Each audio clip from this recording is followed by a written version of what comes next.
Hello, so today I'm going to show you guys how to set a Zoom appointment and kind of the intricacies with it. The very first thing that you're going to want to do is obviously make sure that Zoom and Google Calendar are both authorized to work with the Hive. So you're going to go over to user settings and then go down to integrations. And then as long as these are authorized, checked authorized, then you should be good to go. If not, they will say not authorized. And so go ahead and authorize them. If you need more help with that, we do have another video for that as well. But as long as they're authorized, you should be good to go. Um, what you're going to want to do is be on the lead that you're going to want to set an appointment with. And once everything is authorized, you will see this little button that says set appointment. And that won't be there if your Google Calendar isn't authorized or something like that.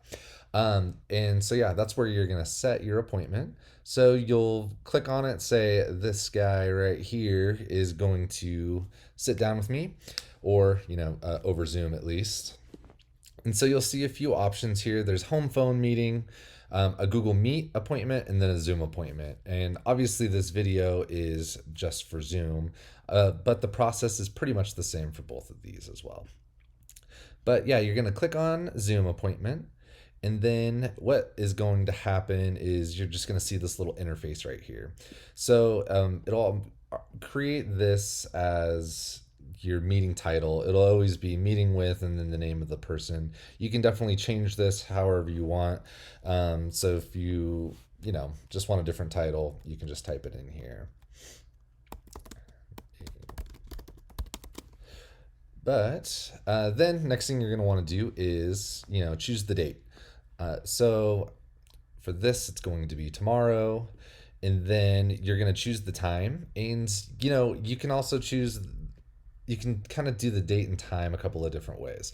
So I always recommend that people set the appointment relative to the time zone that the person they're in, that they're meeting with in. So for instance, if I'm having a meeting with somebody on the West Coast, I'm going to choose Los Angeles. That way I can choose the time here relative to their time zone.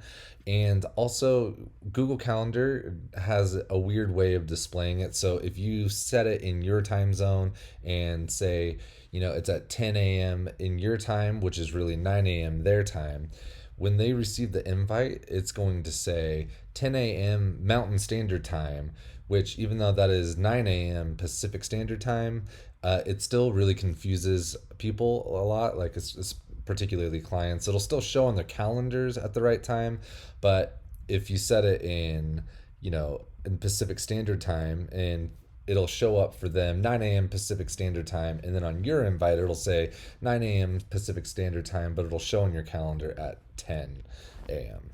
if that makes sense. But yeah, it's just kind of like a little quirk with Google Calendar, and obviously there's nothing I can do about that.